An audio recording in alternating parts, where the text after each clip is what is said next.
Hello, we are Geeks Assembled, and welcome to 2026, Woohoo! our first new cast of a new year. I'm joined as always by Susan over there, Hello. and so we're starting the new year with a couple of casts, some cult sci-fi movies, and this one we're going to be discussing is from 1976, and it's all about going on the carousel as soon as Uh, you reach 30. Um, we are talking Logan's Run, where in this city, once you reach 30, you go to be reborn, or so they think. So we will go over to Susan for her opening thoughts of Logan's Run. yeah, so Logan's Run is it is a product of the 60s mentality that you could never trust someone over 30. It Mhm. was a it's a dystopian fantasy story. It could be Earth, it could be another planet, but it really seems to be Earth. And the aspects of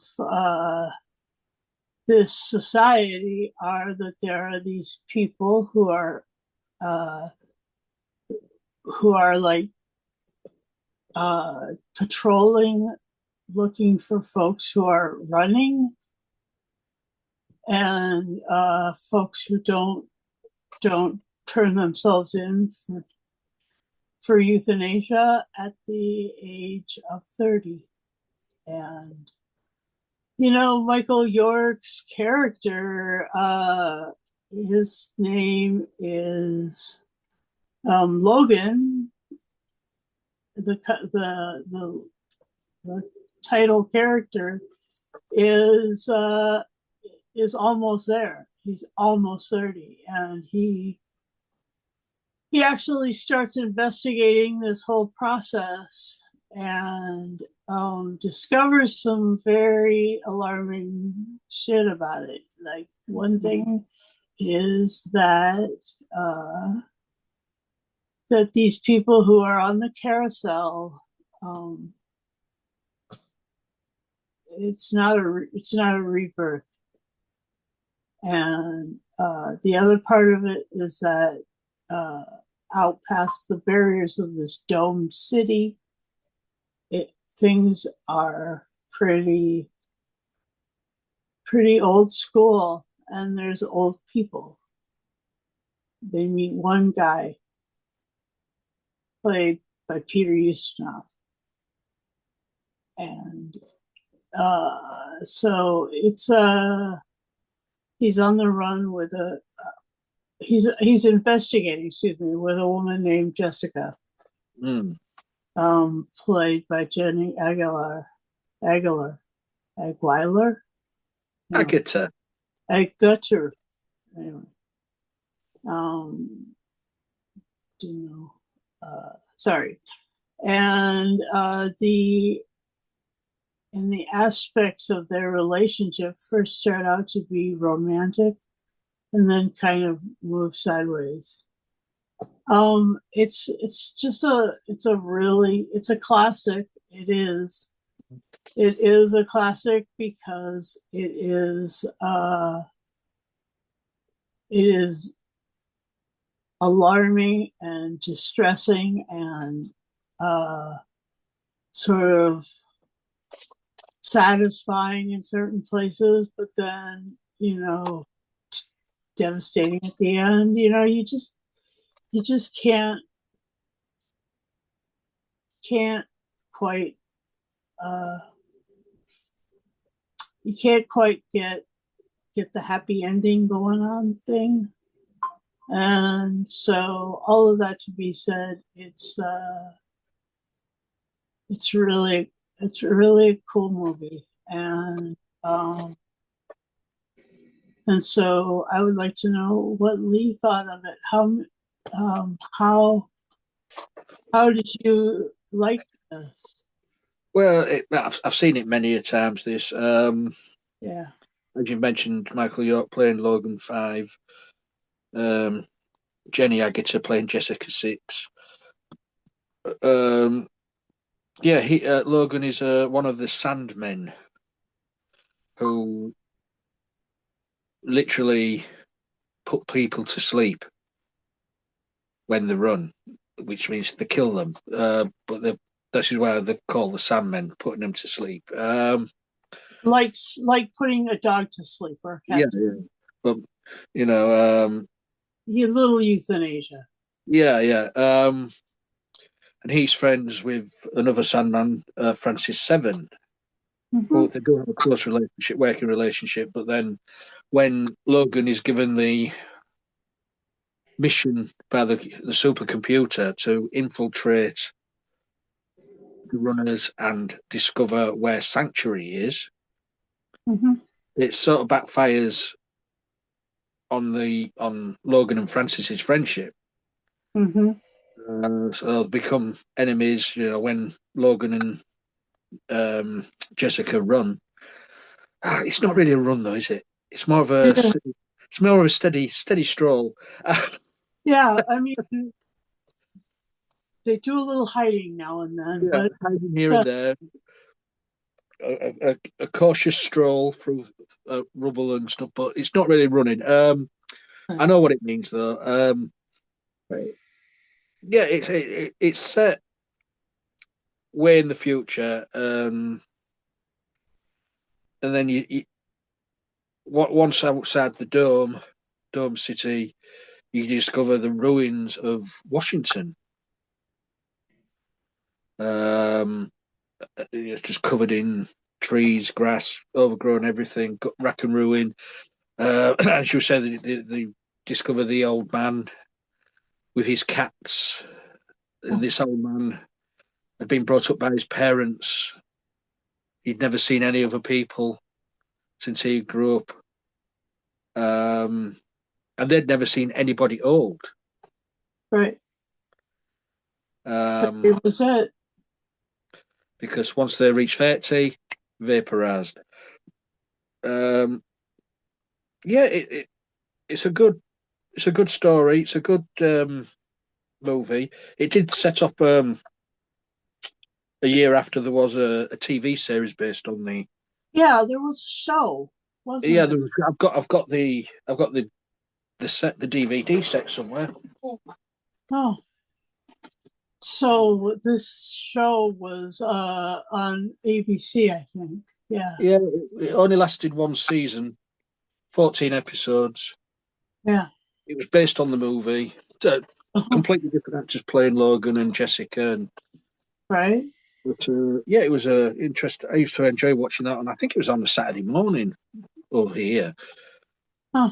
Um, but the movie, yeah, it is. I would say the Dome City hasn't aged well. You can see it's all model work. Yeah. It was more like Thunderbirds, if you know what I mean. Yeah. But the the carousel was amazing, and it still looks amazing today with the people just floating up into the air and going round and round. I mean, that's just an amazing scene.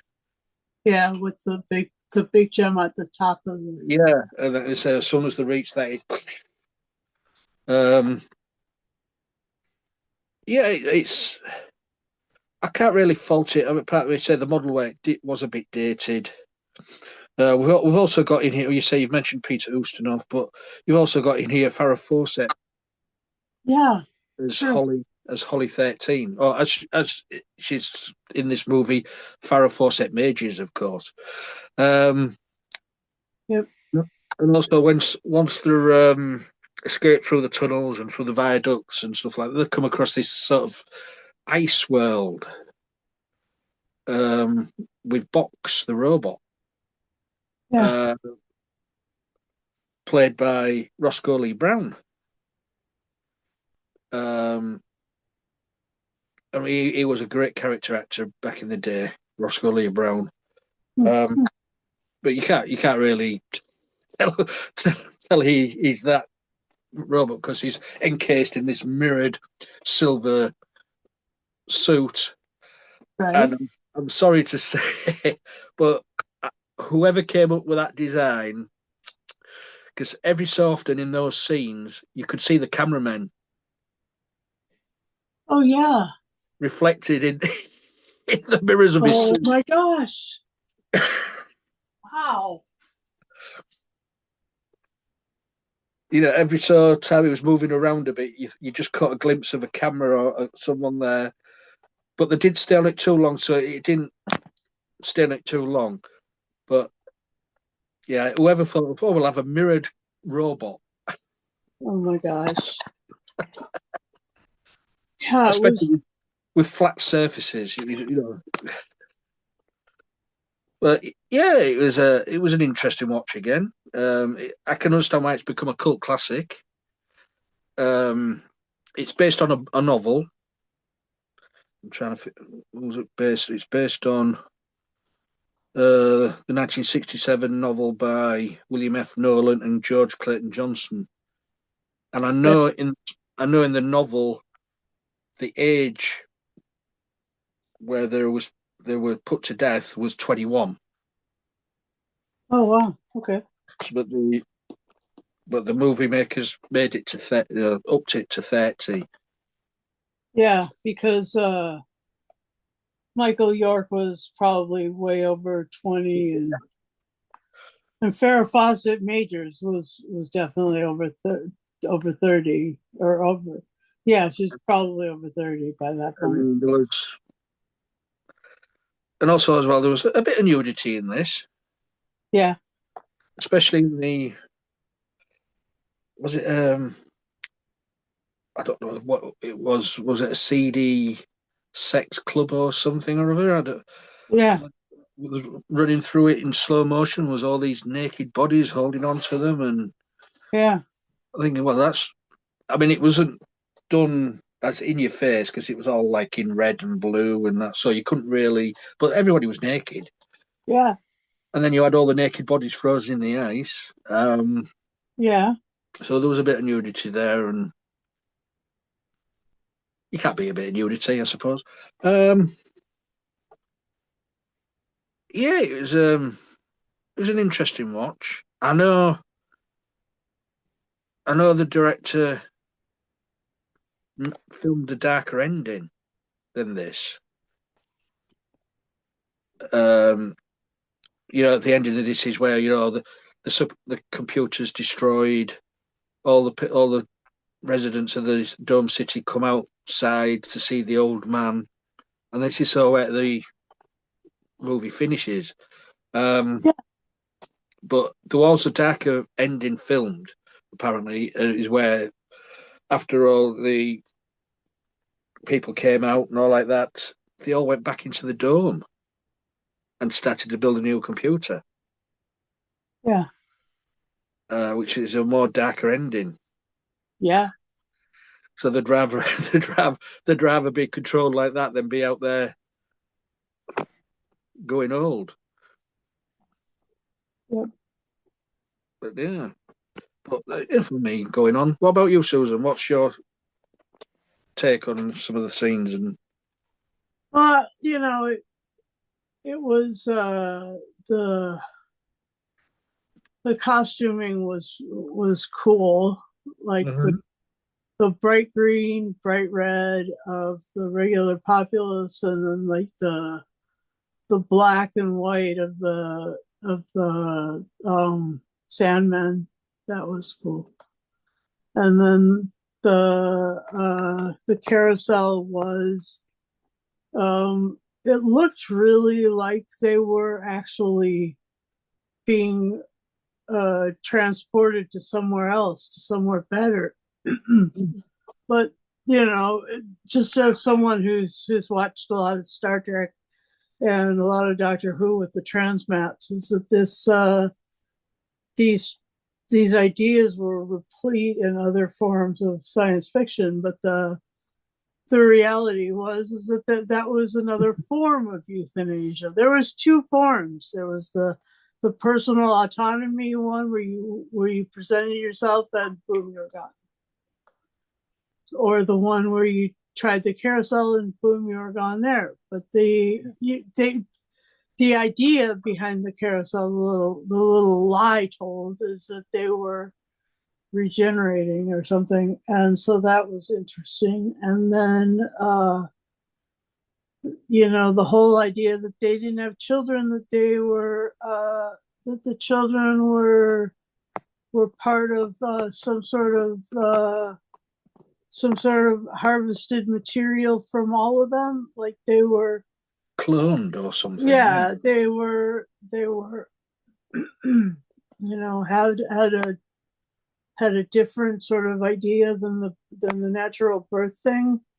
Yeah. That was very sort of common science fiction tropism.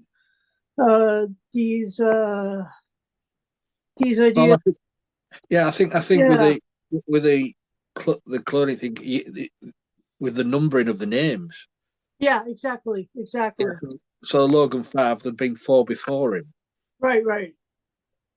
So yeah, carry on, Susan. Sorry. So there wasn't that the whole longevity of the place didn't seem like it was entirely too long, and so that's why when you meet the the old man, I mean, he didn't even have a name; like they just called him the old man. Oh man, yeah. Yeah, yeah. So you think that this guy was a good like he may have been just a little deluded about things, but how interesting that he was left. So they hadn't had that long of a life cycle. None of these people had, you know, and that was really interesting. Is that their whole dystopia was very short lived, and so that's what we all hope for, is that these broken systems don't survive very long. Um, Well, this was set in 2274. right, but the old man wasn't. He was yeah. So, but he had lived maybe 70 years Yeah. of so that was like there was only like 7 generations of clones. That's what I think. And the interesting the idea of,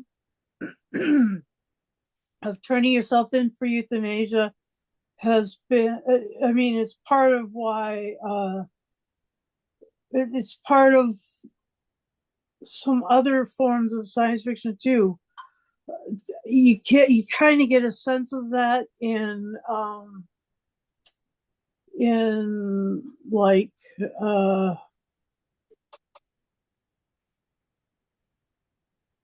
what is it? There's one that's 60. You've reached the 60, he said. I can't remember which one that is. But and then there's the Hunger Games. But those storylines are generally credited to come out of Logan's Run, the book and the movie and the TV show. Like Yeah. like it this was sort of impactful, and no, not sort of, but was definitely impactful and really sort of shocking and emotionally heartrending, because people didn't have volition over their life, and so yeah, maybe it was a Star Trek episode. Oh God, I'm struggling now. Oh, yeah, I know what you mean. I know which one you mean. Yeah, yeah.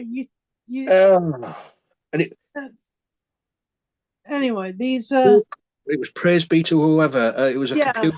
It was a computer, wasn't it? yeah. It's just like Yeah, this. Very, very similar sort yeah. of development in the story, and the other thing that really kind of like you can zero in on is are the three different kinds of people. There's the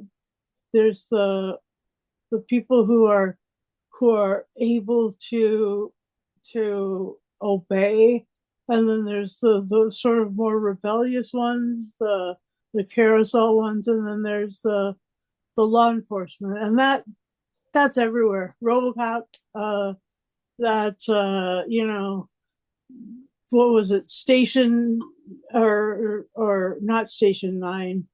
Uh, what's the one in South Africa with the bugs? Oh, District 9. District 9. Yeah, that there was different kinds of things like there Yeah. these one group of people like agree, and I mean, other than the mind control things of Big Brother and other things, that that was really interesting too. So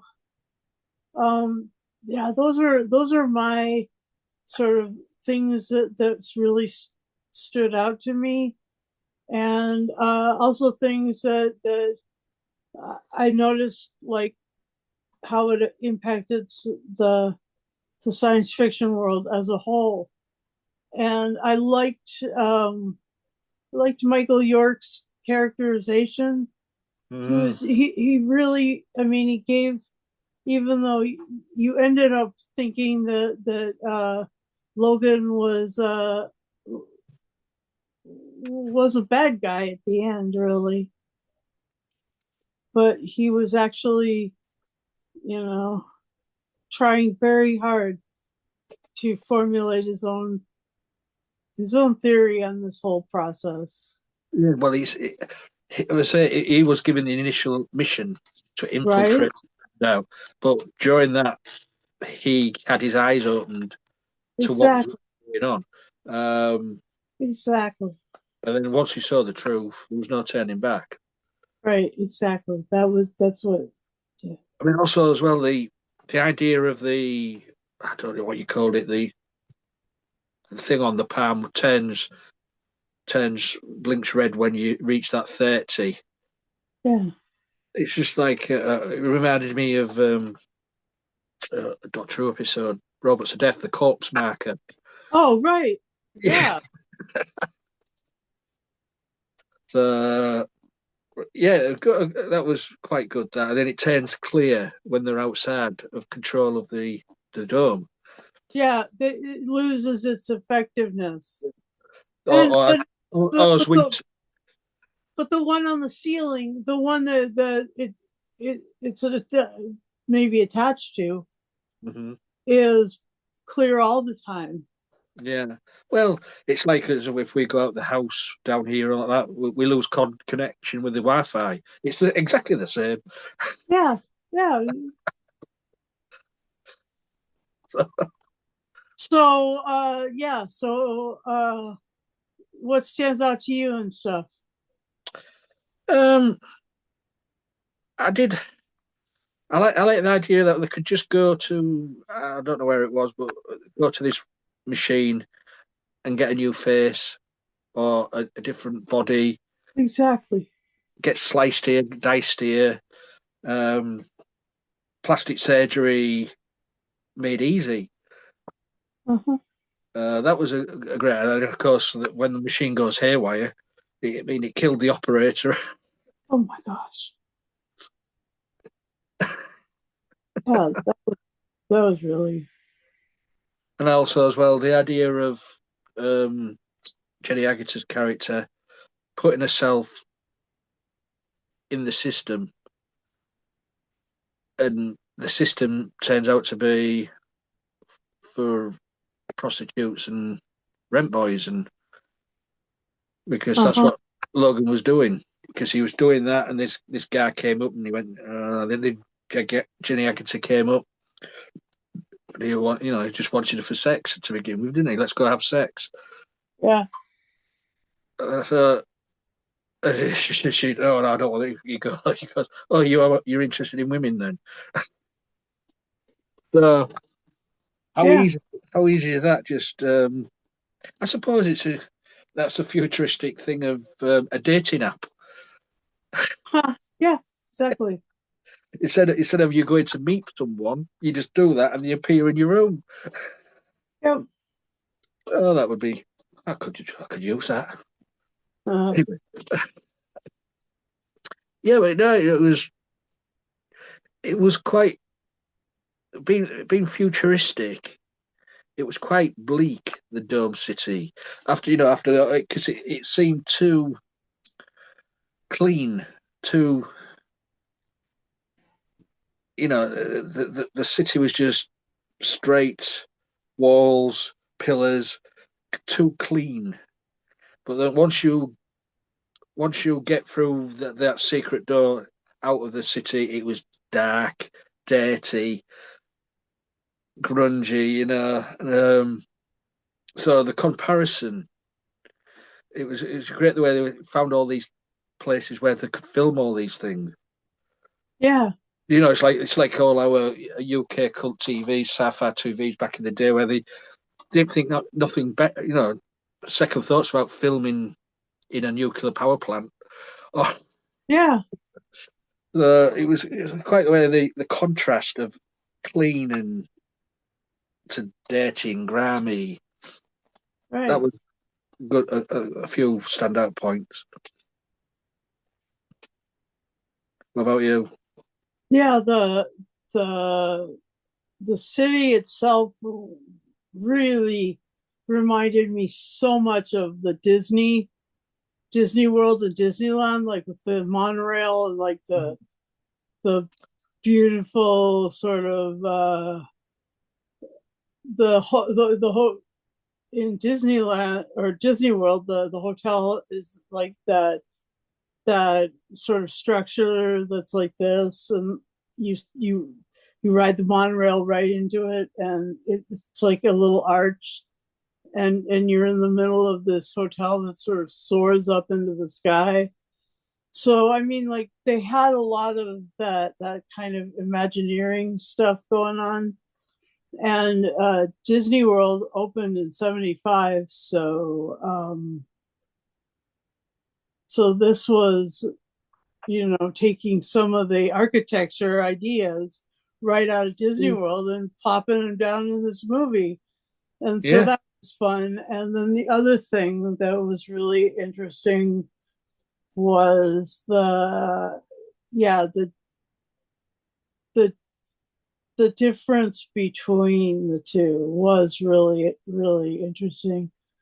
Um, I can't remember. Did they have like a narration at the beginning that said that in this future time the ambiance was poisonous, so people lived in dome cities? there was under the assumption there was nothing out there. Nothing out there. So maybe some terrible war had happened. Well, Anyway. it must have done. It must have done for all Washington DC to be overgrown like that. I mean, you saw Yeah. the the Lincoln Monument there as well. Right. But the interesting thing is that scientists are saying that had we stayed indoors for much longer, like the streets and stuff in our city, in our normal cities, under the problems of COVID, Hmm. would have begun that process. Oh, I mean, it did begin the process of cleaning up the waterways in our estuaries, like uh Venice and like Amsterdam, and like they found dolphins in Amsterdam and like swordfish in Venice that don't go in to dirty water. Swordfish are a pure water fish. And so like they because the water in Venice was so bad for because of the boats and everything, they were and the trash. And people were they were surprised to see the swordfish. They were surprised to see the clean water fish. Anyway, so that yeah, I was just interested in in that degradation. And the other thing was like the fashion sense. They seem to have gotten more boring. I think that in the future, fashion's going to get weirder. Not, I mean, I think of Chandrilla in the Star Wars universe because of all the techno and the dancing and all that stuff and the pretty outrageous costumes there, but still very functional. I mean, you could still, dance to the disco as the song goes. Dance, Mm. dance, dance to disco. Anyway, so the that's what I think in terms of like a futuristic culture. I just think that red and green and black and white, it's like Christmas colors. It's only for one time of year. And then they should put them away and put on their blues and their golds and their bright pinks and the you know maybe some black leather or something. I don't know, whatever, but not just the Christmas colors anyway. But we saw it at Christmas time, so that's good. Anyway, Yeah. Yeah. okay. Yeah. So that's really all the other stuff that I thought of. It was also as well, they'd never seen a cat. I don't know. So there was no animals or anything in the dome. Oh, it was so stupid. Yeah, I mean, How could whoever. you do that? How could you do that? How could you live as a society without the animals that we spent thousands of years Or domesticating? or even having the history. You know, whoever built the dome was for protection of a war or whatever. But you must have kept the history of the planet of the world. But there was You nothing. think Yeah, you would think, Lee. I mean they were just totally oblivious. Good. That is good thinking. Yeah. Who knows? So, So an- anything else? no, I hadn't seen it in a really long time. So Yes. this was super fun seeing this again. So, what would you give it then? Final Saint score. Yeah, I'll give this a 9. Uh let's see, 9 red and green tunics out of 10. I just put them away, people. Put on more colorful gear. Okay, over to you, Lee. Well, I'm going to say what held it back for me was the model work. Oh, You could tell straight away that the dome was model work, the monorail was model work, the trees were model work. mhm, It didn't really match with the movie. It mostly did in 1976, but we've mhm, been we've been spoilt now with our visionary wonders, haven't we? mhm. So, um, and also as well, it wasn't really a run; it was more of a slow walk. Yeah. Um, so I'm I'm going to give this 8.5 carousels out of 10. Oh, oh, okay. It's still a good cult movie, but it's just Yeah. I don't think it's dated well because I always found it difficult, when it's supposed to be set in the future, how you how these futuristic movies don't date well Yeah. when it's supposed to be in the future. Yeah. But yeah, but it's still 8.5 is still a good score from me. So that's our little review of Logan's Run, the movie. Um, have you guys seen it? Have you watched it? Let us know. Leave a comment below on this video, and I share this video all over the social media platforms, so you'll be able to find it. Geeks Assembled. Um, leave a comment. Also, leave a comment if you'd like to join us on these Mhm. things. You've just got to be 18 and over, because that's what we say and that's what we're sticking to. That's right. So I'm not going to change on that.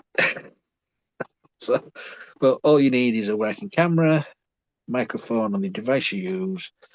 So just leave us a message, and we'll try and get you on. Also, please, if you do subscribe to our YouTube channel, remember to press the bell notification button, and you'll get notified every time we put up a new video. So that's it then, Susan, for this one. Yeah. It's been fun. Our first one back in the new year.